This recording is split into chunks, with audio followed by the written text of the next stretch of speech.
This channel does not promote any violence, harmful, or illegal activities. All content provided by this channel is meant for an educational and information purpose only. হাওড়াতে আজও জলের হাহাকার এবং সমস্যা কবে মিটবে তা এখনো পর্যন্ত কিন্তু স্পষ্ট নয় এবং কলকাতা পুরসভা থেকে জলের গাড়ি পাঠানো হচ্ছে হাওড়াতে। হাওড়ায় এখনো জলের হাহাকার অব্যাহত রয়েছে। হাওড়ায় জলের গাড়ি পাঠাচ্ছে কলকাতা পুরসভা, কিন্তু তাতেও তেষ্টা মিটছে না হাওড়াবাসীর। সমস্যা কবে মিটবে তা এখনো পর্যন্ত স্পষ্ট নয় সন্ধিহান বাসিন্দারাও। হাওড়ায় আন্ডারগ্রাউন্ডের পাইপ ফেটে কিন্তু বিপত্তি, আজও সেই জলের হাহাকার রয়েছে। কলকাতা পুরসভা থেকে জলের গাড়ি পাঠানো হচ্ছে হাওড়াতে। হাওড়া লিলুয়া ডাম্পিং গ্রাউন্ডে পাইপ ফেটে বিপর্যয়ের ফলে উত্তর হাওড়া সহ হাওড়ার বেশ কিছু অঞ্চলে পানীয় জলের সংকট। আর এই সময়ে কিছু অসাধু ব্যবসায়ীরা তারা কিন্তু যে জল তা বেশি দামে বিক্রি করছে এমনটাই জানা যাচ্ছে। টেলিফোনে রয়েছে আমাদের সঙ্গে আমাদের প্রতিনিধি রণজিৎ রায়। রণজিৎ, আজও হাওড়াতে জলের হাহাকার অব্যাহত রয়েছে। রণজিৎ,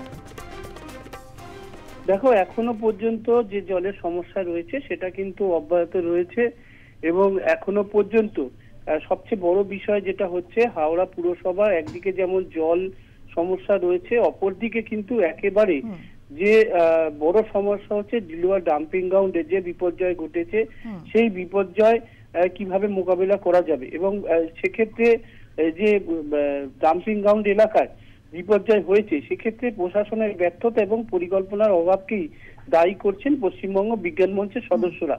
এবং তারা কিন্তু বেলগাছিয়া এই ডাম্পিং গ্রাউন্ডে যে ঘটনা ঘটেছে সেটা একেবারে অপরিকল্পনা মাফিক বা যেভাবে রাখা রয়েছে সেটা নিয়ে কিন্তু তারা বারবার অভিযোগ করেছেন এবং তারা পরিষ্কার জানিয়েছেন এটা একবারে বিজ্ঞানসম্মত নয়।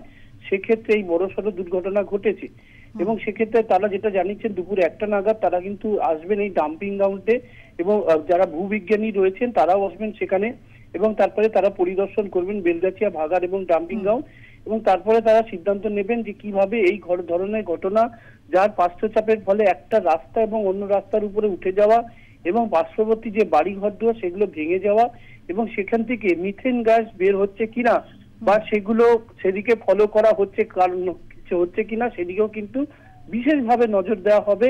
কারণ এত বড় ভাগাড় যেখানে আকাশচুম্বী যে নোংরা রাখা হয় বা ডাম্পিং করা হয় সেখানে যে মিথেন গ্যাস হচ্ছে সেই মিথেন গ্যাসের জোরেই এই দুর্ঘটনা কিনা সেটা নিয়েও কিন্তু তারা বিশেষভাবে আজ দুপুর 1টা নাগাদ তারা আসবেন এবং সেই ভূবিজ্ঞানীরা তারা কিন্তু বিষয়টা খতিয়ে দেখবেন এমনটি কিন্তু জানা গেছে। বেশ, নজর রাখো। ধন্যবাদ তোমায়। হাওড়ায় এখনো জলের হাহাকার। হাওড়ায় জলের গাড়ি পাঠাচ্ছে কলকাতা পুরসভা, কিন্তু তাতেও তেষ্টা মিটছে না হাওড়াবাসীর। বেশ কয়েকদিন ধরে কিন্তু এই সমস্যা চলছে। পাইপ ফেটে এই বিপত্তি, সমস্যা কবে মিটবে তা এখনো পর্যন্ত স্পষ্ট নয় সন্ধিহান বাসিন্দারও।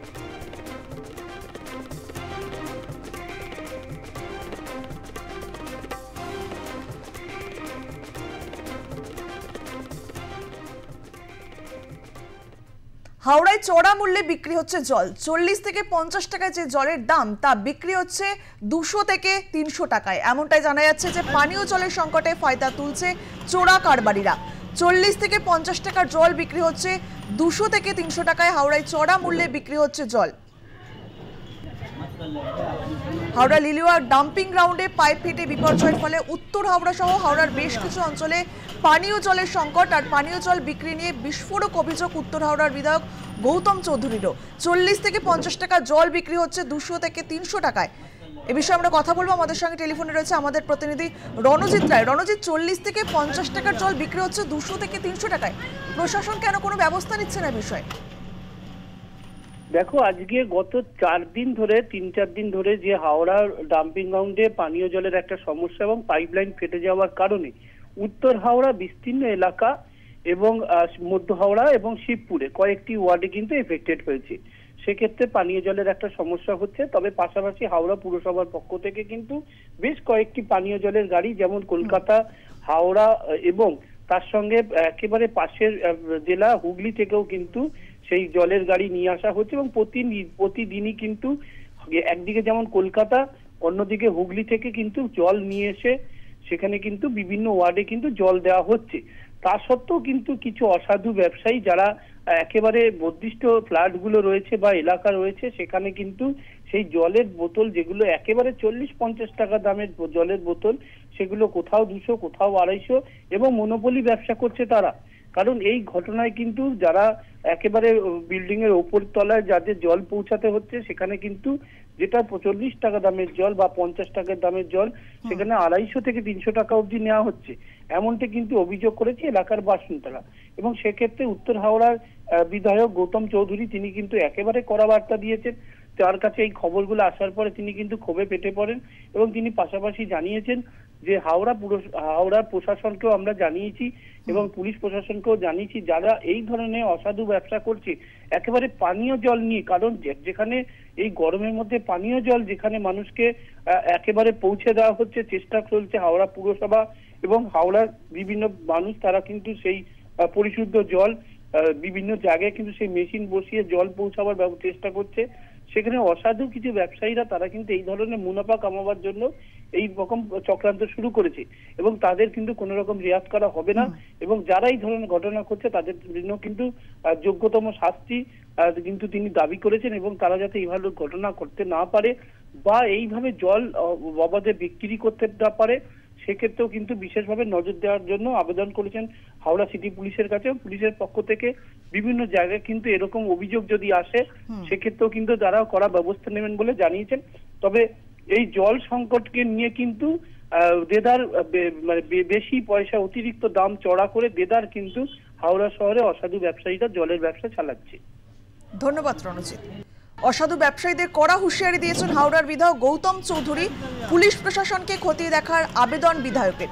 সাধারণ মানুষের অভিযোগ তারা বাধ্য হয়ে বেশি দামে জল কিনছেন।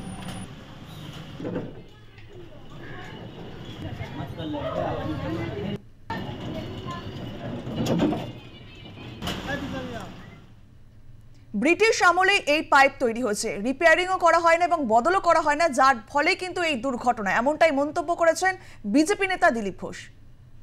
পুরনো সাপ্লাই লাইন সেগুলো রিপেয়ার হয় না, সেগুলো বদল হয় না, হঠাৎ মাঝে মাঝে ফাটছে, হাইওয়ে ধসে যাচ্ছে, এ ধরনের বহু দুর্ঘটনা ঘটছে এবং ওখানকার মানুষ ভয়ের মধ্যেও আছেন, সমস্যার মধ্যেও আছেন, ভয়ে কেউ দেখা করতে যাচ্ছেন ওনাদের সঙ্গে, কান্নাকাটি করছেন।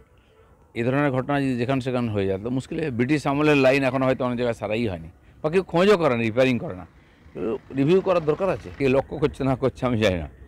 আমি টিএমসির বিরুদ্ধে লড়াই করেছি আগে, আজকেও করছি, আগামী দিনেও করবো।